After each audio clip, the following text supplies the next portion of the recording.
So today we're here near Whistler, and almost 2 years ago that I was out here and I was starting a YouTube channel, and I was camping at the Calchi campground. I noticed that there was actually a mountain bike trail right next to the campground. I ended up going out on this trail and had a ton of fun. I ran into some barriers. I ran into like a stairwell on a suspension bridge one way, and then going the other direction I ended up getting onto this trail where it was just a steep drop off on the one side, and it looked like it just kept getting narrower and narrower. So I just erred entirely on the side of caution, and I should have listened to my instincts. And this is getting a little too sketch for me. I'm still inching along here,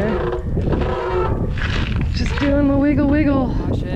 And I found a spot to turn around, but that trail has always been on my mind on whether I could have kept going. And it's actually part of the Trans-Canada Trail, and I do some assessments for them. I'll go out and I'll try out their trails. It could be paved, it could be mountain bike trails, and I'll just tell them the barriers I've run into. So I have a special connection with this trail because of it also being the Trans-Canada Trail. And so I really just wanted to maybe have some redemption and just answer that question of, could I have kept going?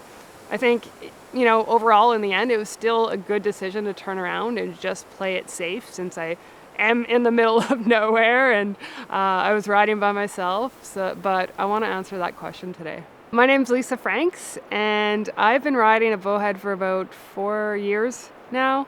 And I'm originally from Saskatchewan. That's still my home base, but I travel full-time in my camper van, which I designed all around my Bowhead bike. When I am home in Saskatchewan in the summer, I run a really, really grassroots adaptive mountain bike program where we have a Bowhead Reach, and I travel around the province taking people out on adaptive mountain bike rides and giving them guided tours and just showing them the capabilities of the bike and all the amazing places it can take you. In the winter, I travel down to California and stop and see lots of things and do lots of riding on my way up and down to California.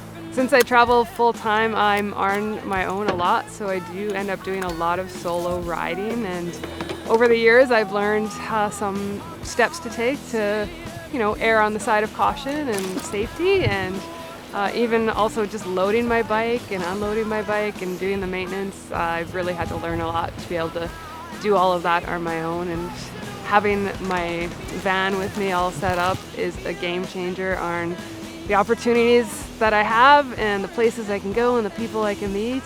It's also given me the opportunity to meet a ton of other adaptive mountain bikers. I'll even sort of plan my travels along the way to meet up with other people that I've just met through social media, and some of them have become really close friends, and it's always nice to meet up with them on my travels.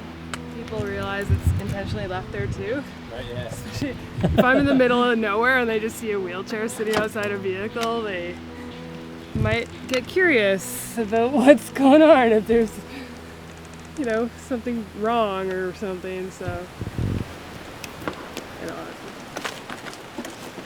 yeah, my first ride on a Bowhead was in Canmore with Rocky Mountain Adaptive. And I fell so many times. I was so scared to take the pin out. But I had a lot of riding experience. I used to ride a kneeling mountain bike, but it didn't have any suspension. It was so limited on what trails I could go on because it was so wide. So I knew I wanted a Bowhead, and I knew it would just take a bit of time to get used to it and familiar with the articulation. And then I ended up purchasing a Reach for the community. I call it the community bike, back in 2020. And then I ended up getting my own personal RX. And that's usually what I travel with in the van. And then I've got a space for my RX inside the van. And I will put the Bowhead Reach, the community bike, on the back of the van and travel around and get other people introduced to adaptive mountain biking. Oh, my friend was wearing my helmet last. Go for a rip in Tofino.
So I actually grew up with another Bowhead rider. He's now a Bowhead rider, but he was able-bodied until about, I don't know, 6 years ago.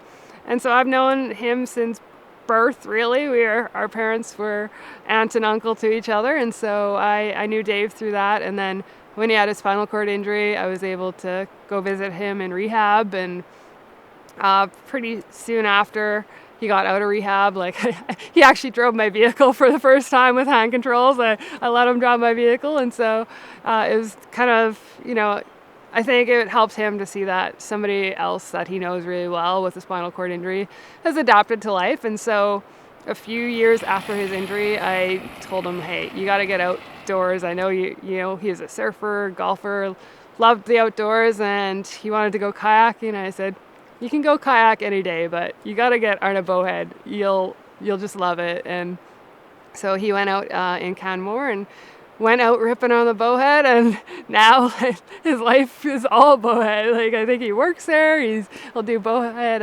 lessons, and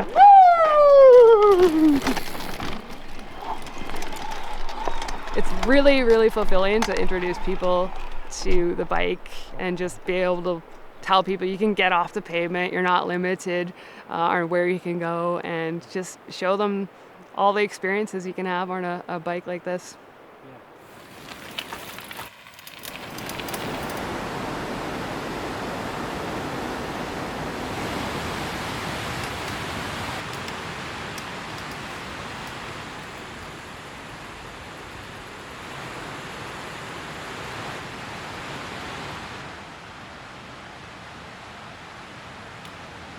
If anyone's thinking about riding on their own, I would just say prepare for as much as you can think of even things going wrong. I always check in with somebody. Like, I will tell them, okay, I'm at this trail, this is where I'm going, and this is what time I expect to be home, and then have check-in times. And if I don't meet that check-in time, then maybe the alarm should be sounded that they might know that something's wrong.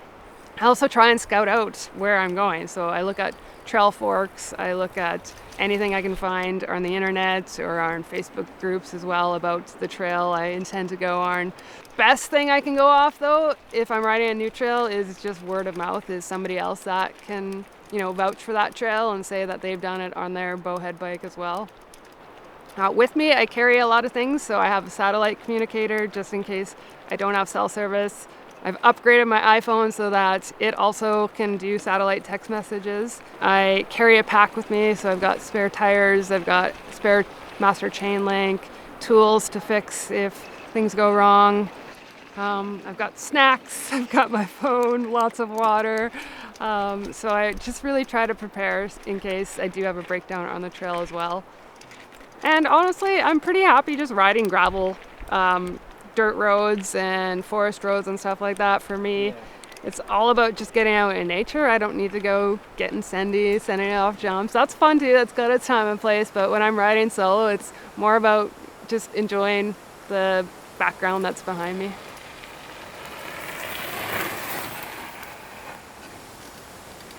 So I am currently on my way back to Saskatchewan after spending the winter in California, and I'll be in Saskatchewan taking people on guided rides. But personally, I have a couple ideas for myself of doing some overnight camping trips with my bike, kind of pushing the limits of what I can do and seeing if I can get myself into some more trouble.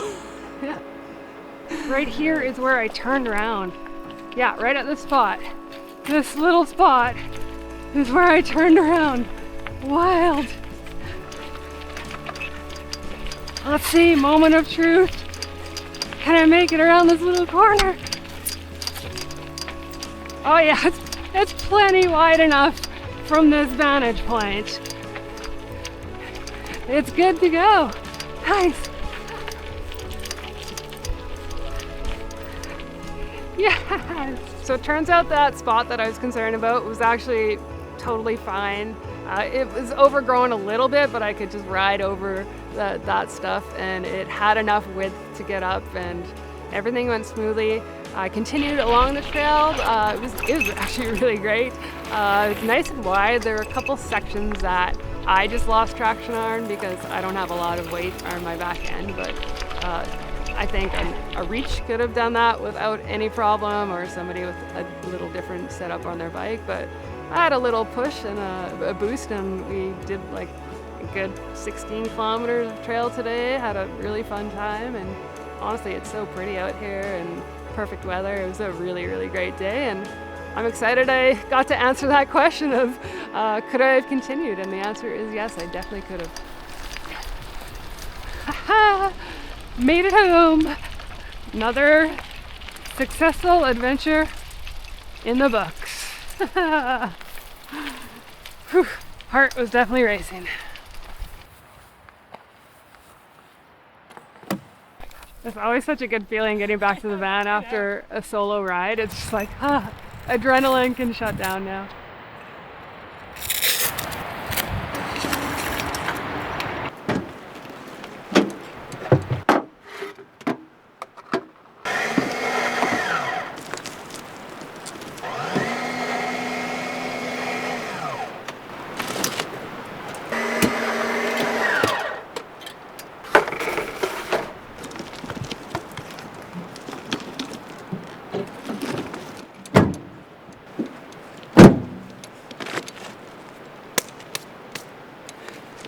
Dramatic.